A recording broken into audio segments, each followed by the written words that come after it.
சிம்மராசி நேயர்களுக்கு இந்த வருடம் பள்ளி பருவத்தில் இருக்கக்கூடிய மாணவ மாணவிகளுக்கும் சில மறதிகள் ஏற்படலாம். உடல் ஆரோக்கியத்தில் சோர்வுகள் ஏற்படலாம்.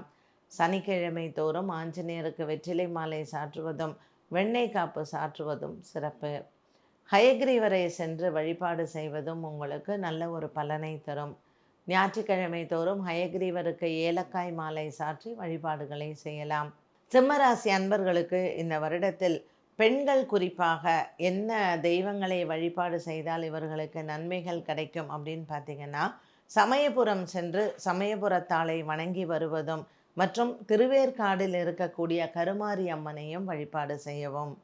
இந்த வருடத்தில் சர்ப்பம் சார்ந்த ஆலயங்களுக்கு பெண்கள் நீங்கள் சென்று மேல்மலையனூர் மற்றும் சமயபுரம், திருவேற்காடு இப்படி சர்ப்பம் சார்ந்த ஆலயங்களுக்கு சென்று வழிபாடுகளை செய்யலாம். ஆடி மாதத்தில் நீங்கள் அம்மன் ஆலயங்களுக்கு கூழ் வார்ப்பதும் மற்றும் ஆடி மாதத்தில் விரதம் இருந்து அம்மன் ஆலய வழிபாடும் பெண்களுக்கு மிகவும் சிறப்பு. மேல்மருவத்தூர் சென்று அங்கு ஆதிபராசக்தியை வழிபாடு செய்வதும் அங்காளம்மனை அமாவாசையில் சென்று வழிபாடு செய்வதும் சிம்மராசியில் இருக்கக்கூடிய பெண்களுக்கு நல்ல பரிகாரமாக அமைகிறது இந்த வருடத்தில்.